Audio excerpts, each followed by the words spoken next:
Okay, here's hoping that it's working. We're all good. Okay, we're on Facebook Live now. So we've head out to Talo. We were talking to ourselves. I'm sorry, everyone, had some technical issues all on my part. Obviously, I'm not the tech person. Thank you all for joining us for this. See, Matt, I can see that you're loving it. I needed Matt Luani today. Thank you so much. In this last pivot online, our Talanoa Hubbs of the Three-Peat series in the cafe, community cafe, hasn't been able to eventuate, so we're here in Zoom world. While everyone was waiting, we actually thought we were live, but we're not. So we're going to cut to the chase now and have our amazing panel introduce themselves. Tupetoa Ronji opened us up in a loto in prayer. And so I'm going to hand it over to him to introduce himself. Cool. Hey, malolele everyone. Taloha ni. My name is Ronji Tanielu, born in Samoa and raised in the capital of the universe, which is Mangere in South Auckland.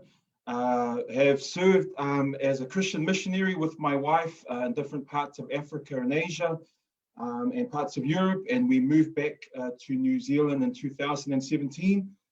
Currently work as a lawyer and the principal policy advisor for the social policy and parliamentary unit of the Salvation Army, and so really blessed to be on here. Hello, awesome panel members, and hello everyone on the online world that Sialtu doesn't know much about. Thank you. Whawhetai lava tupitoa Ranji. And so following on from Ranji, we've got the lovely Sally Lavere from ADRA. Would you like to introduce yourself? Lava, Sally? Sure. Talofa, maloi lele. My name is Sally Lavere, and yes, I work for ADRA, which is the Adventist Development and Relief Agency. And so we are the, I guess the easiest way to describe that is we are the humanitarian arm of the Seventh-day Adventist Church, or the charity of the Seventh-day Adventist Church. And yeah, I've been blessed to work here since 2014. Before that, I was working in Sydney for the South Pacific Division, which is the head office of our Seventh-day Adventist Church in Sydney there. And so, yeah, before that, I was actually working in the corporate world for Air New Zealand for about 11 years. So, yeah, I grew up in the Seventh-day Adventist Church, was raised in Mangere as well, so I'm Mangere hometown girl. And yeah, growing up in the church, a lot of my memories there were around community service. And so that's just always been a passion of mine. And so I've just, yeah, I'm really blessed to be able to work here at ADRA and be able to be in the space that I'm in as the program manager for our national programs here in New Zealand. Oh, my lolava, thank you so much, Sally. And then over to our leaders who are leading out PAC 19, Pacifica against COVID-19, the amazing Lilo Mayava, Yvonne, and Leiloa Winston Tivaloa. Talofa lava, malolele. Yvonne is my name and Lilo Mayava is my chief name, but I'm fine with Yvonne. My background is my dad's Samoan, my mom's Tongan, born and raised in the church. My dad is a minister of a Presbyterian Pacific Island church, so that's my grounding for how life has been, and up to this day I'm still in the PIC church. In terms of the PAC movement, the Pacific Against Coronavirus movement, it's a community online initiative that we developed in late March in response to the COVID pandemic. So we're here really to listen to our other panelists and to learn from what they have to share and give a bit of our story of our journey thus far. Thank you. Talofa and whakalofa lai atu. My name is Winston, or Leiloa. At least we had the second take of this, and my intro will be very short.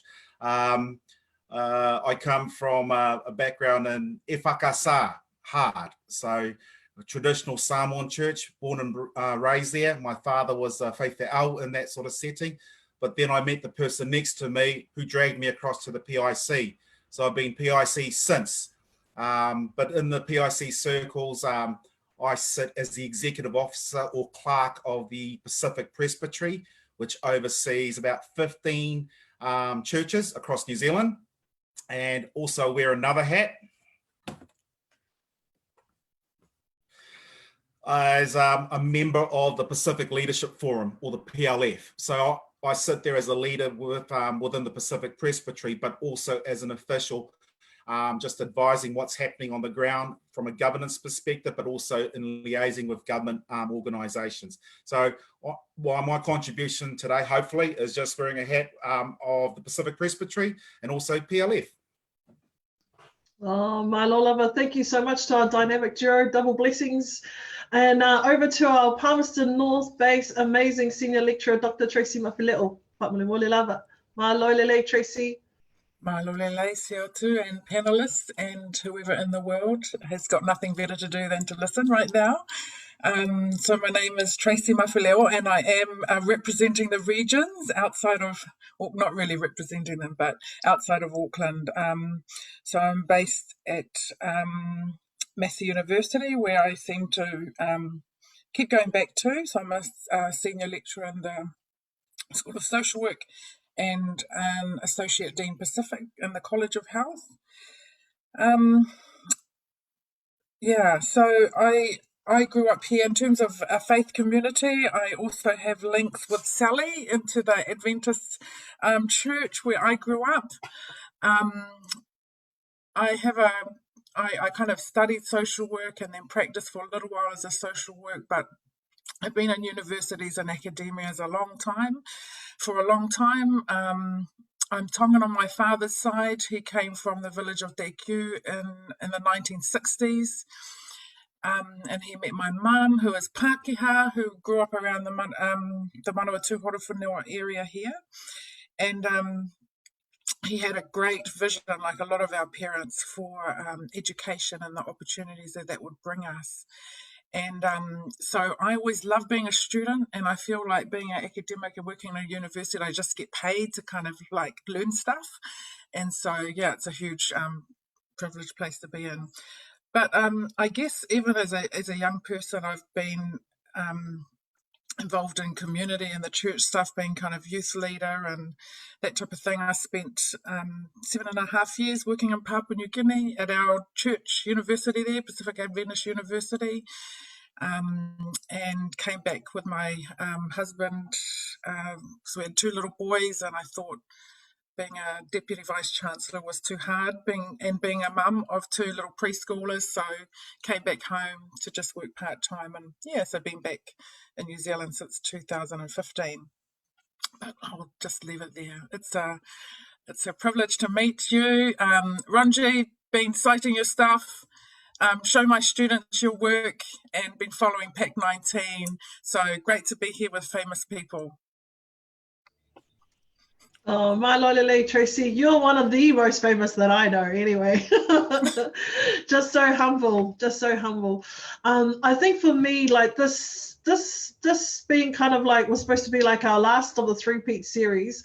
The whole idea around salvation packages for the new working poor kind of came out of one of our other Talanoa Hubs, where we were talking with some professors of human resources and organizational psychology around the economy and recovery being the phase, if we think about it from a traditional disaster framework, being the phase that we would stay at the longest.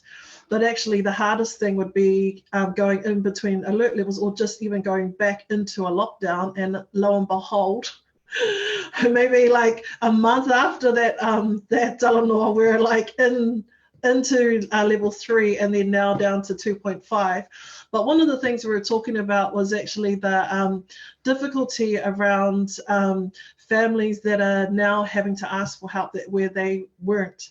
We were already in dire straits leading up to the pandemic, and the state of a nation before a disaster will always determine how we would respond during and then after. So the salvation packages for the new working poor came out of out of that Talanoa, but I'd been thinking and mulling over that because I was thinking, well, this term, the new working poor, has been bandied around a lot now. But how do Pasifika communities, I mean, how do we think of that in relation to our Pasifika communities?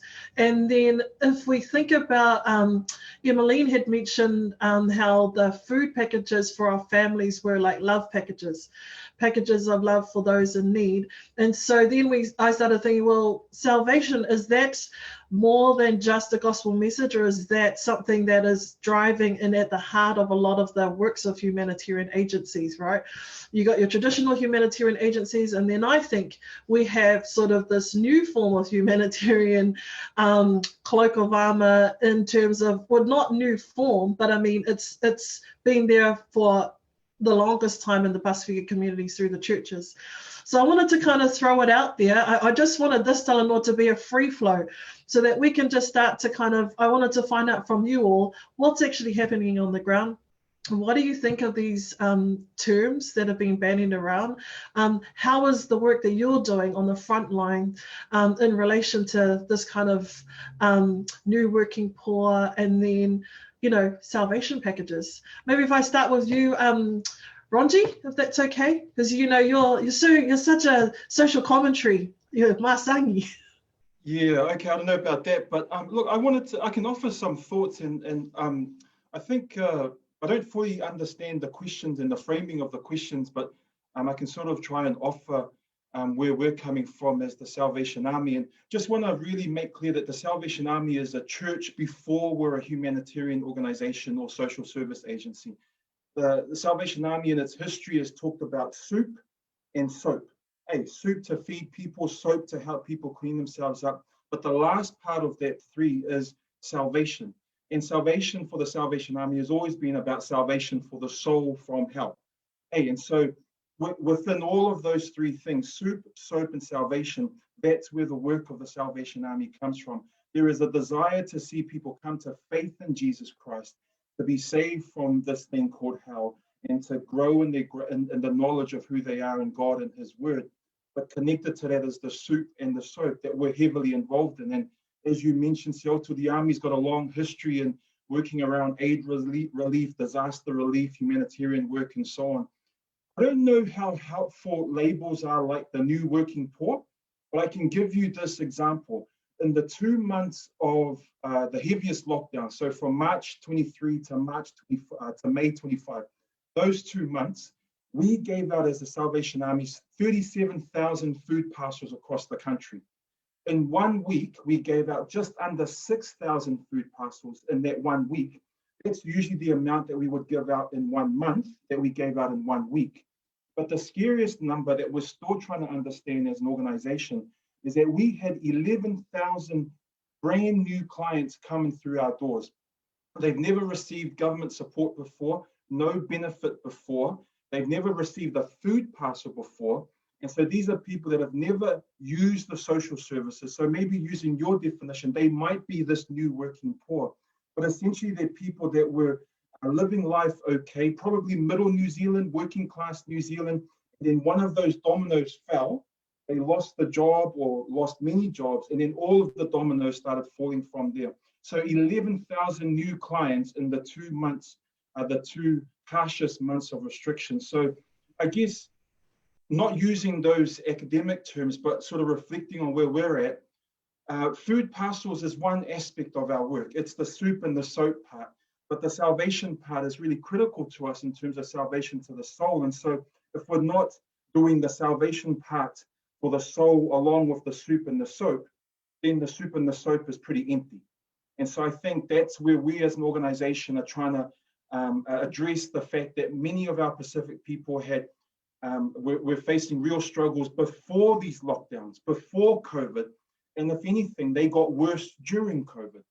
But at the same time, they had a resilience that's born out of a long history of resilience that helped them during COVID. So those are some thoughts I just wanted to throw out to the panel and see if anyone agrees or disagrees. And I can turn my screen off now and just listen. Hey, so just of that 11,000, how many of those 11,000 are Pacific? And is that just Auckland?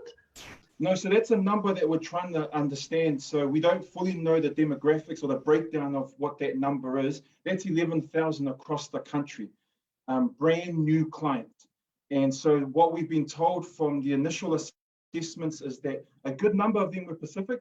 Most of them were Middle New Zealanders. So again, they've never received a welfare payment before, never been to a food bank before. So it's not the normal clients that the Sallies work with. And so we're still trying to understand that. But a decent number of Māori and Pacifica.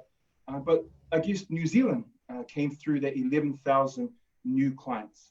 Yeah, no, it's interesting that you say that, Ronji. I think I was in another forum actually, where one of the ministers, actually church ministers, was sharing how he was actually going to go and enlist in an unemployment benefit because he didn't want his church to consume, you know, like if his parishioners were already starting to, you know, go out of work, then he didn't want to be another burden on them. So I think for me, like a new working poor isn't something that I sort of came up with. So just clarify that.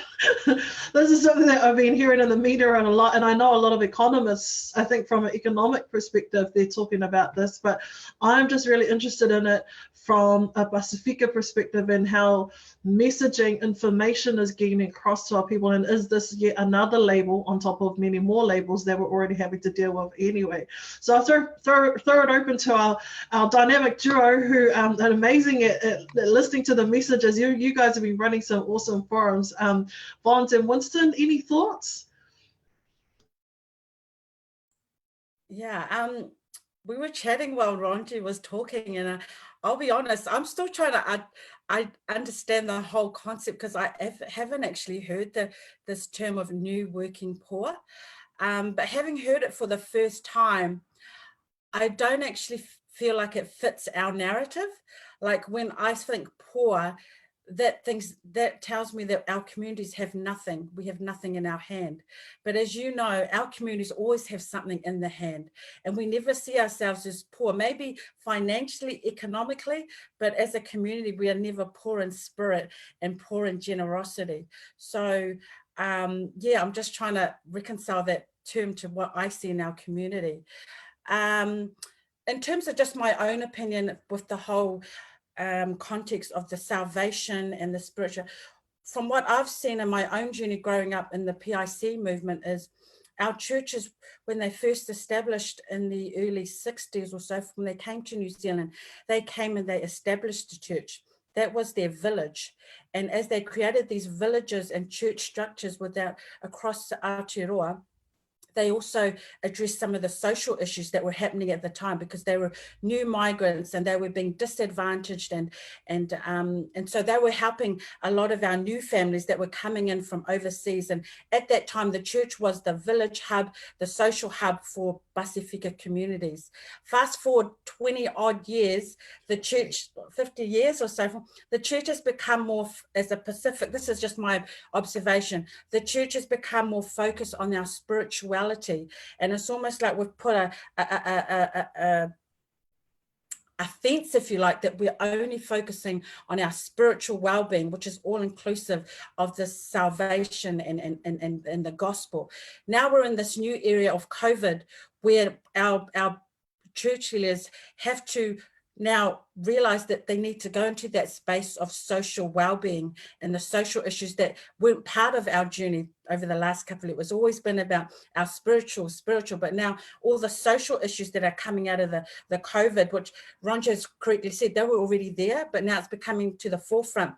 Our ministers are like, well, where do our church, because I've never had to deal with it, but because our church, our ministers are like the main connection with our communities at the moment, particularly online, they don't know where to go. So we, in terms of the work that we've been doing, we're trying to connect them to the social agencies that they've never had to engage with before. So it's a whole new environment from them and a time of engagement. Would you add to that? How long have we got? As long as you want, Leilua. Look, I think there's so many things happening, and one of the key things were in an environment of pandemic, you get the confusion and the uncertainty and the fear that's coming through. you know, we talk around, we build on this, and what I see in faith-based organisations, and even at this dealing with church leaders and community leaders across 9 ethnic groups, and representing various different denominations, and talking to some of their leaders over the last 5 months since the first lockdown. It's very interesting hearing their stories. So the dilemma we have at the moment, what I'm seeing is leaders that were basically, their responsibility as leaders were behind the pulpit and speaking a message of faith and grace to and hope to their congregation, are now having to put back the hats of being a social worker, an immigration consultant, a key connector for employment opportunities for their flock, these were traits that the earlier pioneer ministers did for their flock when they came in the 60s, but now they're having to learn these new skill sets that they didn't have to worry about because of the change in the environment that we're in right now. So they're now asking for help. How do I connect? How do I act as a facilitator for the flock that I'm responsible for? So in the circles that I've been involved with and exposed to, one of the key things we try and do is listen to the information, find out the different sources that is coming from government. We then unpack that and look for the key messages or key information to help coordinate and mobilize our communities, but also try and empower them as we go forward. So one of the key things that have happened to date is government are now trying to engage directly with church communities through packages of support. So the Ministry of Pacific Peoples, the Ministry of Social Development have put out these community grants and funds to say, how can we help you become resilient during this chaos and during this uncertain times? So first time churches are trying to get their heads around it. So that's a capacity and capability issue for leaders and those communities. You've asked them to come and learn the language of government on how you write proposals and business case. That's a totally foreign thing for our leaders yet, but they are saying, how can we get some help to help us build capacity? What we've seen in our journey, we've seen a lot of the churches and leaders have been forced through COVID to learn new skill sets. So what we're doing right now around connectivity, one of the things we did really quick was try and skill up all the leaders around how you connect on Zoom. Never before did they do computer stuff, but they did that. So that's how we're trying to connect them and build up. So how do we stay relevant in this new environment? Because there's lots of noise going on, but we're trying to peel back and find out the key things that will help them, help the leaders inform their communities and get that information out. Yeah, Malolava, thank you, Lelo Winston. I think what's interesting about what you're saying is that there was if we rewind, go back historically, there was a group that originally came that actually, as you rightfully identified, Vons and Winston, they had to do everything. They weren't just at the pulpit. They literally were, ministers that had to be the social workers. But what's interesting to me is what you're describing is that over time there was a shift. There was a shift whereby perhaps the ones that came earlier, that the churches were established, because now, I don't know about you, but you'll know, Ronji and Sally, there's so many churches in Market, buildings that is, we've built the villages, we've got the environment now where the villages are established, but now what I'm hearing, over that time, the shift came in, perhaps some of the skills that were required around the social needs of the community perhaps either were lost, and so in the COVID environment or a new pandemic era, having to retrain in a new way and perhaps even reconsider the establishments themselves. I've been thinking, so no one's actually at church now. We went to church maybe for 2 to 3 weeks, and now, that's Auckland, that is, now it's 2.5. And I'm just thinking of all those buildings that are sitting pretty much empty, unless there's those that are doing the upkeep. And so I'm interested too, Sally, I'm going to draw you in here because your church actually has a humanitarian arm, which is ADRA. So I wonder if you just want to talk about what you're seeing from your perspective as ADRA, please, Sally. Sure. So for us, and part of my role, actually, a few years ago, so about 2 years ago, we actually started because we saw, like, for instance, what we're sharing about pastors being busy and with their role behind the pulpit and what they were doing. And so we realized as an agency, when we were trying to connect with our network of churches, that connecting with the pastors wasn't really working. You know, it wasn't the best way because they were already busy. So between a few of the ministries that were working together with us, we looked at the situation and we said, okay, what we really need to do is, because we know that a lot of people in our churches across New Zealand are doing good things, but everybody's kind of working in silos or you know, doing their thing at their local church or local community.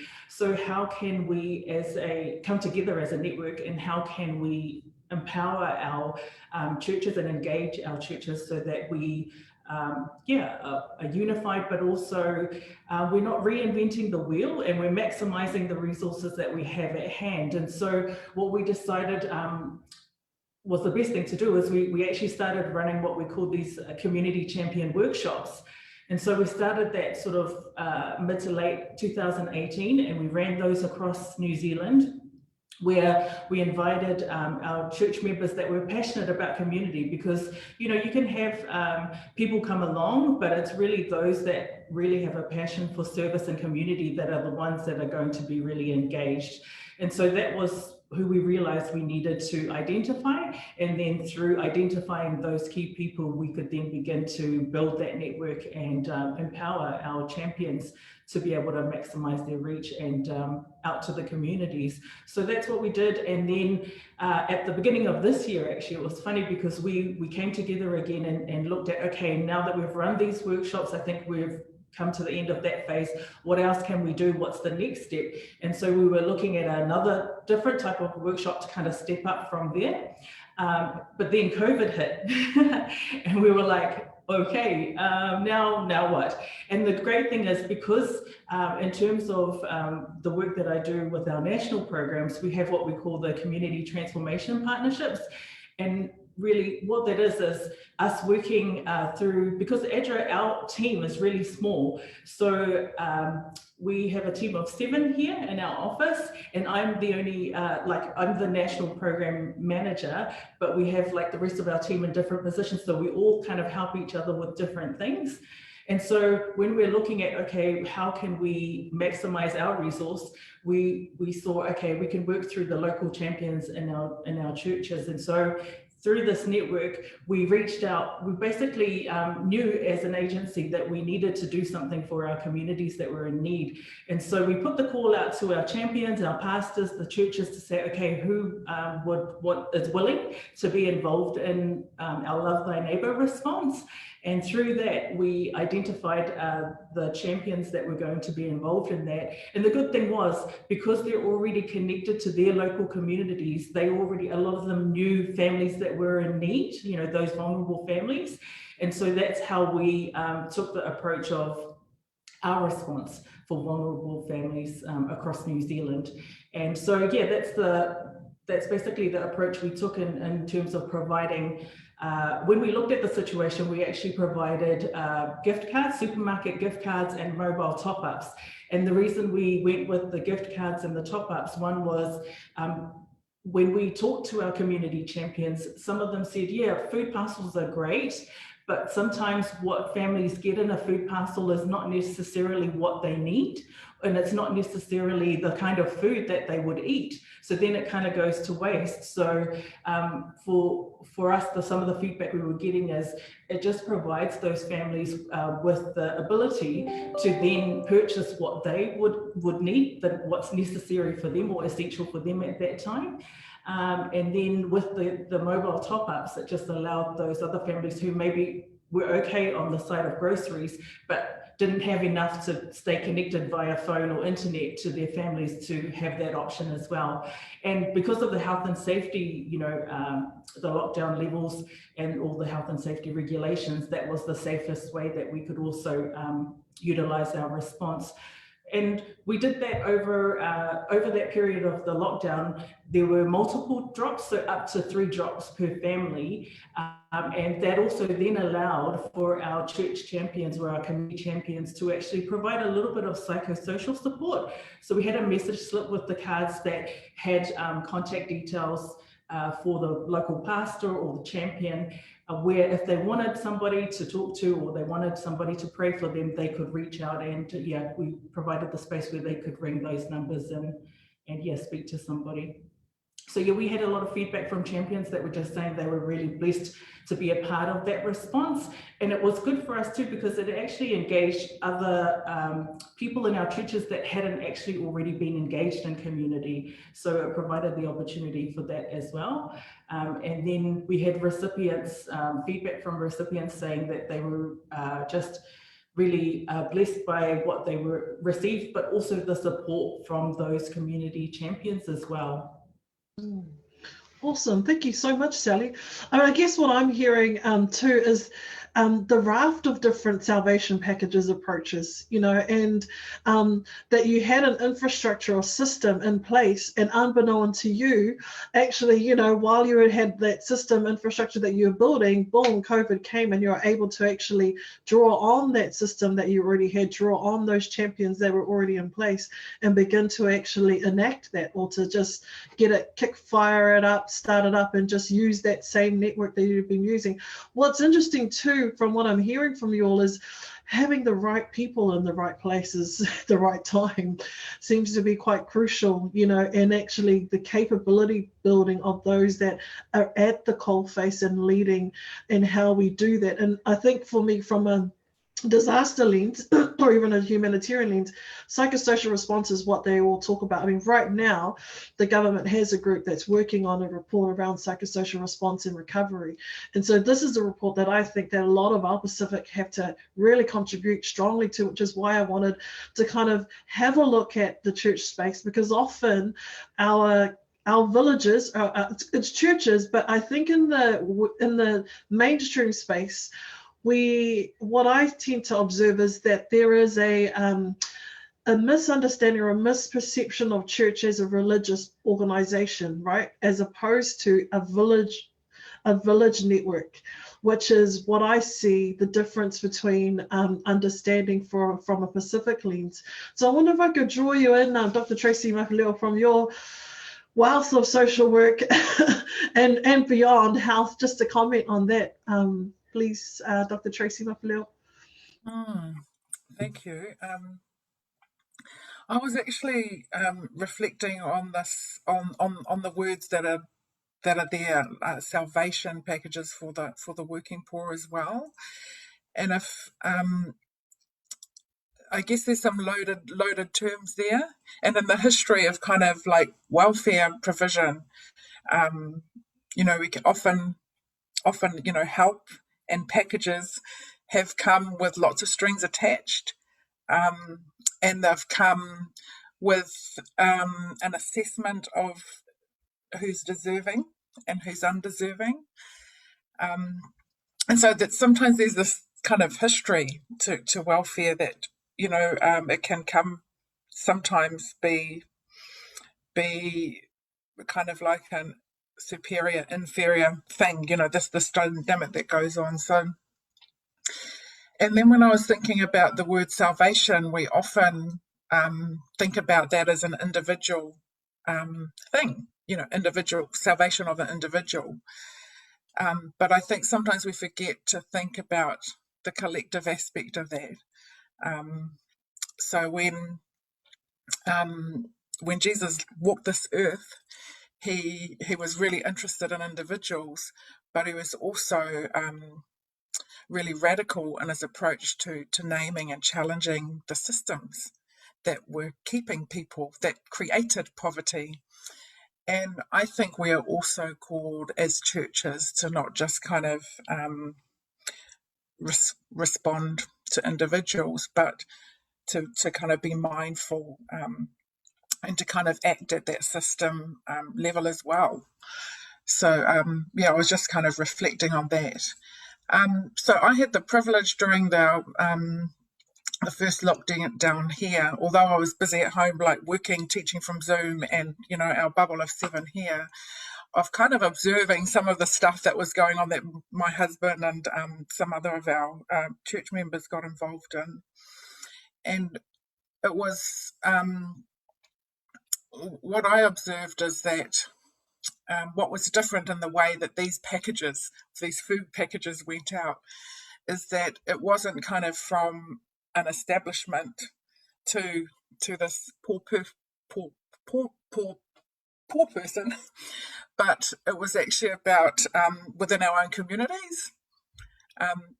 Like there might be one of the Pacific ethnic groups, like there's a little community, especially in a place like down here, we're smaller, people know each other. All of the Tuvalu community know each other. All of the Fiji community know each other. So it's not like someone has to ring up and ask. Actually, it's known within that community if there's a need, or it's just kind of like given without being asked. And it's not from a stranger or from this powerful outside system, but it's happening within the community. And I think that can kind of make a difference. It's about the types of relationships in the giving. There's the actual package, the actual material thing that might be needed, but the meaning that can come with that. And even if it's not needed and it's given, it's that knowing that someone had thought of you, knowing that it matters. So what was also interesting in our context here is that, so Mission for Men, the little group here, actually started out thinking of the older people within our broader church, which included non-Pasifika people as well. So here we have our Pasifika men who are going to deliver to our older Palangi people within our church system. And they actually, in terms of poverty and material reasons, they actually didn't need a food package. They had the means to make an order.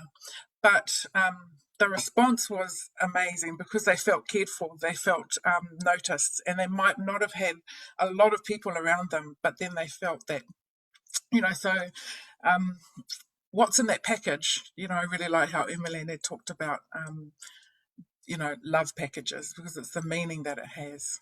Yeah, so just a couple of thoughts there about how we're seeing the terms that we use. Oh, Mile Oliver, thank you so much, Dr. Tracy.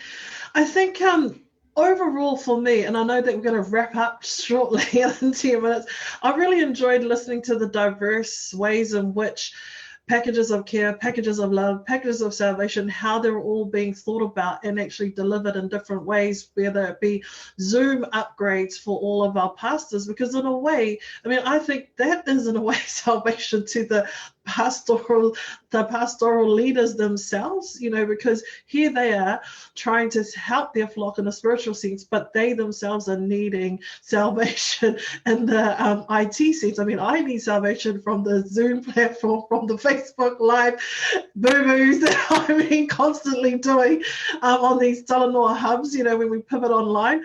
And so I think for me, like what I really enjoyed hearing is the reality of what the perception is oftentimes, like when we have mainstream media constantly, and then we have government agencies trying to really catch up with what's happening with the reality of what's happening on the ground.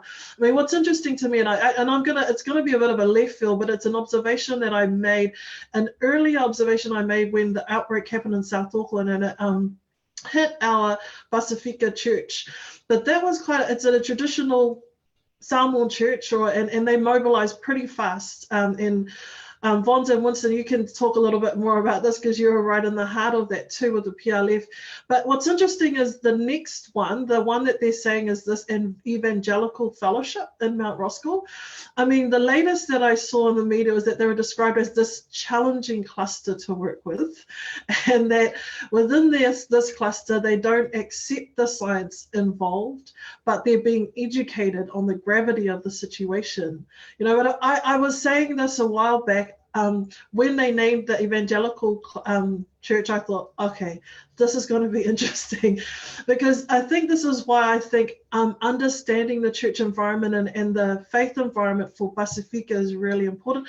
I don't know whether or not this is a Pacifica church or not, but again, within the kind of understanding of different fellowships and how these church villages might be played out, I think is really important to understand, because if you think about maybe the more traditional churches where you have sort of a systemic, I'm not saying hierarchy, but it's a little bit to mobilize a community like that with structures in place could be, and I don't want to say it and be controversial, but I'm going to say could be a little bit more smoother than perhaps an evangelical fellowship where there may be different ways of interpreting information. I mean, we think about all what people are saying, there are conspiracy theories, there are things that have been said, and if there's a high mistrust for a community with information that's being fed and you're already feeling quite beneath that situation or being labeled, then how will they take on information as well? I'm just going to throw it out. I'll just say whatever you want to. This is a free for all. Again, it's like a bit of a roundabout. Any commentary on this, and then we'll wrap up with just the one thing that you really, really want to see happen through this COVID environment. If this was a place for us to reimagine or just to reset, if we're really dreaming big about our society for Pacifica. And I'll go to you, Ronji, as we did before, if that's okay. Sure. Can I just offer a couple of quick thoughts? I think firstly, thinking about the terms that we're using, I'd hate to see the word salvation watered down. And I think we can discuss it and debate it and argue what salvation actually means. But I think core within that is a critical is the most amazing message in itself, which is the gospel message. So I don't think we should water it down to fit what the world wants us to. And I think that's something that I'd really challenge. I think the second thing I'd challenge too is in the last census, over 22% of Pacific people said they had no religion. And so we're talking about all these churches and these villages, which are still a core part of our communities. And yet 1 in 5 of our people isn't connected to a church, has no religion, and isn't involved in any normal, regular, active functioning of a church. So I think that's something to keep in mind when we're talking about what happens in the future. And I guess the final thought that I would have is, it's really cool hearing what everyone said was happening in their communities, but man, we're asking our churches a lot, and we're asking them to do a whole bunch of stuff that I don't know if they're equipped or have the capacity or the capability or the people to do. And I'm really aware of the risks that are involved in that, not just burnout for the people, but for the congregations themselves. And I think, islanders love to do practical stuff. We want to go out and do stuff. But I think that's awesome. One of the things I think is missing in that is the strategy around it. How do we make sure it's targeted? How do we make sure that it gets to the right people? How do we make sure that our churches and the leaders don't burn out? And so I think when I hear of churches talking about housing projects, I get nervous. Because that's going outside of what they're normally doing. When I hear churches talking about food parcels, I'm challenged by that, because look, I think it's a wonderful thing to be involved in, but they need the capacity, the support to be able to do that, because it is different from their normal core business. So just a couple of thoughts and challenges that I picked up, but have enjoyed hearing the different reflections from the others. But I guess for me, the core to this idea of the salvation is, I'd hate to see that word watered down just because of what media or government wants us to do. And I think it's a precious thing that must be maintained, as well as the support for our church leaders and those running these kinds of these buildings, these groups. Awesome. Thank you, Ronji. Please feel free to jump in, anyone. No order, otherwise I'll pick you out.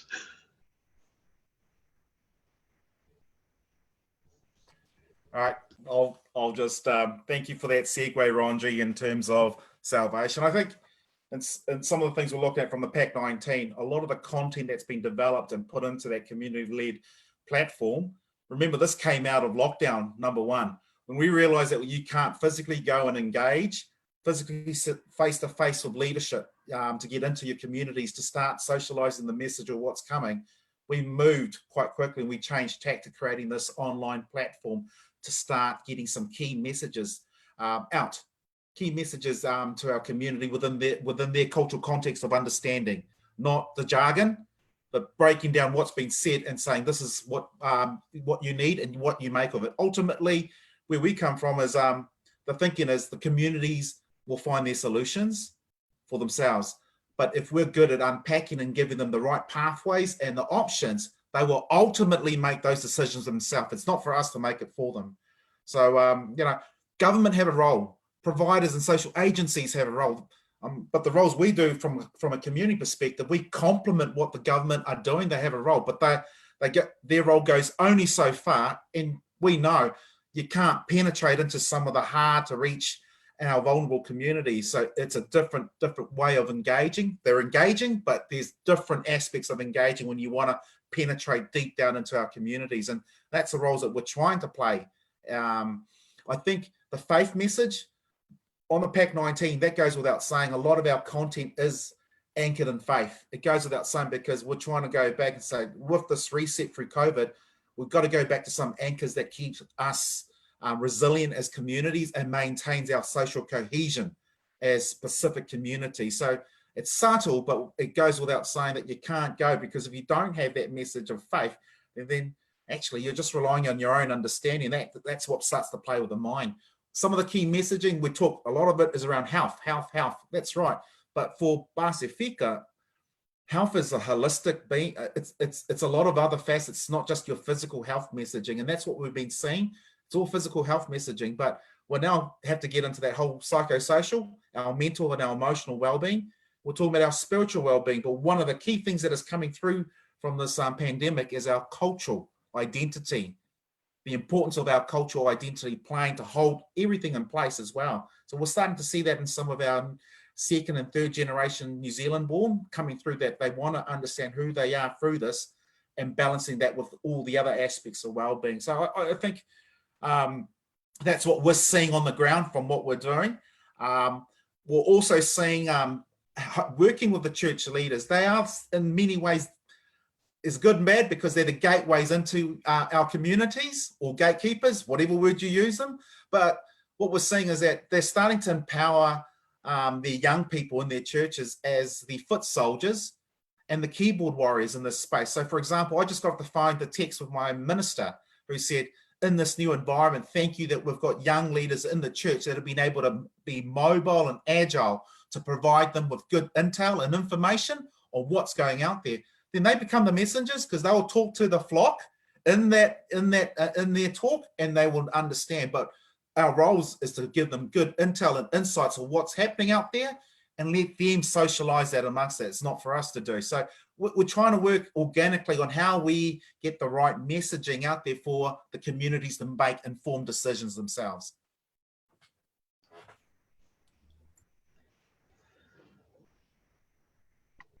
Sally, Tracy, Vance, the female warrior. Yeah, I agree with everything everyone on the panels shared. I think what we've seen, and I think I alluded to this in what I shared before, is, a lot of times we've been working like in our own silos, and when COVID hit, what it has created is an opportunity for people to be creative, but also to come and work together collaboratively. And one of the things that we share in our workshops when we go around to our churches and our champions is looking, no matter what denomination or organization, but looking to partner with people who, you can either tag into something that they're doing and fill a gap somewhere in what they're doing and the service that they're providing, rather than trying to reinvent the wheel. Somebody's already providing maybe a meal on a specific night, and then your church wants, oh yeah, let's feed the homeless and we'll run it on the same night. You know what I mean? So looking at ways that you can partner together to maximize your impact out to the community. And I think that's something that is great in terms of what we're seeing across the community and people coming together to work collaboratively. So yeah, it's awesome to see. And I mean, at the end of the day too, Ronji, I agree. You know, we do what we do because of God's love for us and for our, you know, our love for Him. You know, and so because of that, we are doing what we do, and we believe in what we're doing in terms of reaching out to the community. And so, you know, it just makes me think of, you know, Micah 6:8. What does the Lord require of us? You know, so that's what we are called to do. If we believe in God and we want to follow Him, Christ came and He ministered to people's needs. And so as Christians, as followers of and believers of Christ, then that's the example that we should be, you know, following as well. Oh, man, all of us, Sally. I know, Ronji, you have to go soon. Did you want to give the last? Did you want to give a word before you leave, or I'll? Do you have time for Tracy to say something before you finish us off? Okay, Tracy. Dr. Tracy. Yeah, I had a question, but we probably don't have time to answer. But I wondered what people's thoughts are. There seems to be more money that is allocated, like MPP or MSD, like more. There are some extra funds kind of like boom out there available. And what impact do you think that could have on that kind of ability to work collaboratively, and or, you know, will it have, what's the potential for more deeper fracturing, where there already were kind of slight cracks, now they're big crevices type thing. Yeah, because picking up on what Sally was saying, as well as Leilu, is, you know, for me it would be about how do the opportunity is to have new types of ways that we work collaboratively, collectively within a church, within a community. Like maybe there was a growing disconnection between, you know, some younger people and kind of like established leaders, but this is kind of like thrown all that up. So there are those kind of opportunities, but also between different groups within the community. So, and between government and community. So I think there's a need for us to work more collaboratively, more connected in new ways that kind of are effective. Yeah, throwing out some of the old divisions. That's all.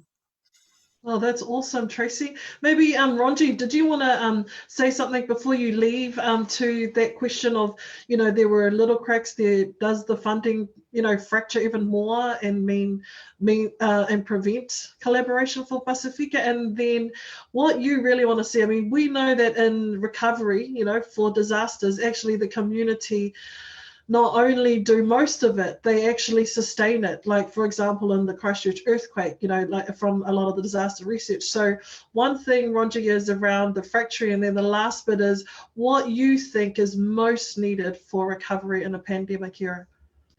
Look, I think Tracy's question is a really critical question moving forward, because government is siloed and they contract in silos, and it's a competitive contracting procurement model. And that's not the way that Pacific communities work. So I think any challenge to the government procurement modeling model or system, I think, is important from Pacific community leaders. So I think it's a good thing to think about. In terms of moving forward, I'd really hope for stronger strategy. I think there needs to be greater coordination, some long-term planning. You know, the GFC hit in 2008, 2009. Our food parcel numbers at the Salvation Army didn't drop until 2016/17. It's a 10-year tail. We're heading into a recession. Pacific people are going to suffer the most because of our existing numbers. And so what's the long-term thinking and strategy and systems change that we want as a people to make sure that our te mā and te nā are blessed and affected, and our children are connected to those things in the future. So I think those are a couple of thoughts. Real strong strategy planning that has to involve Pacific people. Isn't done for us, but is done with us. And so those are just my closing thoughts. Sorry, folks, I have to do an affordable housing Talanoa in 20 minutes. So thanks, Gensiotu, thanks everyone. But Yvonne's got all the answers. God bless you guys. Awesome. Thanks, Ronji. You take care. Bye. And on that note, Bonds, what do you think around those two areas, fracturing and then what we really need going forward to reset? Right. Yeah, I mean, just once again, observations like with the government funding that has been targeting churches specifically. I was really concerned because, like we said, they don't have the capacity to be able to write these proposals. However, they will apply for it, and if they're successful, the next concern is helping them to be accountable. And it's not because they're being dishonest or anything, they're just because they don't know systems and processes. And my fear is that as a result of not knowing accountability and keeping records, that there could be a backlash on all these churches, Pasifika churches, lumped into this one story that the media is going to explode, churches dishonest with church government funding. But that's because churches were never set up to do these types of things. And it's not to say we can't do it. We could actually do it if we collaborate within our denominations. Because Winston works as the Pacific Presbytery, we did do applications on behalf of our Presbyterian church for funding Zoom connections. And that was good because at least we got the money, we were able to account for it and give reporting as a result of that. So that, to me, that's where collaboration can work, because we've got a team that knows how the system works. Where we're at now with all this funding that's available to churches to go directly, yeah, that's where I don't know how they're going to manage it, the other end once the funds are released. Yeah, so that's my thoughts on that. Are you going to add to it? Yeah, I think I'll come from a systems perspective, systems change, and looking at it from and responding to Dr. Mafali'o's question. I think what I see is that we've got to, I'm not going to add to what Ronji's saying. His observations are pretty bang on around the current contracting model by government. We're in a pandemic environment where there's change, and those business rules need to go. They kind of have to look at how quick can we respond to the needs out there. And I think the current model will perpetuate inequities in our communities. I think there's also almost like, where does the power sit? And where, in terms of it just seems like there's a distrust of communities being able to find their own solutions. So we have to go through providers who will speak on behalf of communities. They have a role to play, the agencies or the contracted providers on behalf of government, but they're not community. They've been set up to contract to fund that, and they're doing the best job they can do, but they're not community. So there is a distrust between government and community groups that are part of the community, in community, are doing the work. So this goes back to the question around the actual work, perception of what's been done and what's actually been done.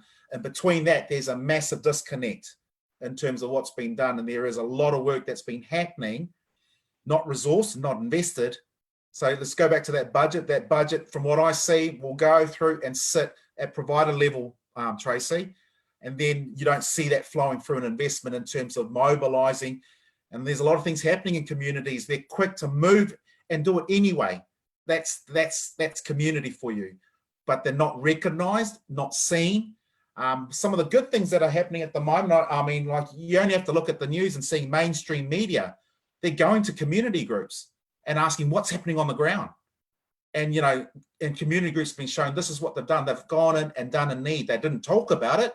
They've actually gone, rolled up their sleeves and gone and find resourcing and go and plugged a need. So there is some short-term needs that we are trying to deal with at the moment. But if you're looking at the long tail, as Ronji was saying, there needs to be some medium and long-term thinking. How do we move away from where we are so that we empower and enable our communities to come up with their solutions for what they need done? So I know it sounds philosophical, but those are some of the Talanoas that are happening around. It needs to change because the current system, the way it works, isn't really making any changes from what I see. Oh, my lava leiloa, that was awesome. And so I guess, Sally, if you want any closing comments, or just what do you think from a community perspective and there in ADRA, what would be the one thing on your wish list to kind of reset the whole community, or just to kind of bring it to a head?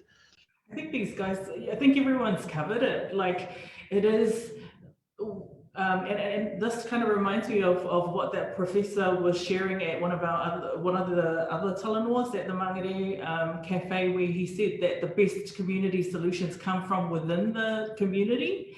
And so when he shared his points around that, that just for me affirmed what we've been talking about our communities are the ones that get out there even if they don't have the resource. And our Pasifika Māori people are so giving even with the little that they have. And so, yeah, there is a disconnect between providers sometimes and the grassroots community level. So somehow empowering and engaging, I think it's what our team have been sharing, our panel have been sharing around strategy, and then also empowering our community champions so that they know what's happening out in their communities. And so, yeah, if we can empower them and give them the resources that they need, we can see so much, more happening. They're already doing amazing things out there. So yeah, it'll be awesome to see them resourced so that they can do even more. Yeah. Oh, awesome. Thanks, Sally. Tracy, you wanted to close us off, or you're happy to with the final comment before I ask Lord to close us in prayer? Okay. I just think power to the people type thing. Just what we've been talking about. If we can kind of get the people on the ground identifying the ways that they want to go, rather than being dictated or being tempted by where the funding is right now, I think we have to create that kind of that solid ground up movements that directs our direction, not the funding. Yeah. Oh, my Lord lover, thank you, Tracy. And so we close off our 3 peats. So we're a little bit over time, about 8 minutes over time, but I guess that makes up for the technical glitch that I didn't post us up anyway. We had a whole dummy run. And so I thank you all, whoever's tuning in at this time. I know you all want to go and get your dinner and have see the news. And so without holding us up anymore, I'm going to ask Leilua Winston to close us off with a little prayer from Le Mole Lava, Loa Fionga Leilua. I'll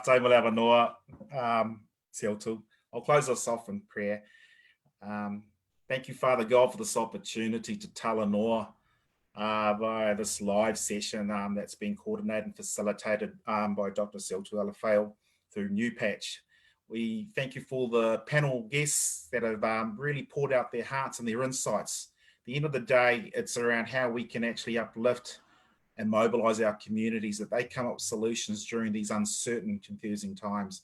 Lord, we anchor our hopes in you, and that through the trials and tribulations we're going through, that you can see us through.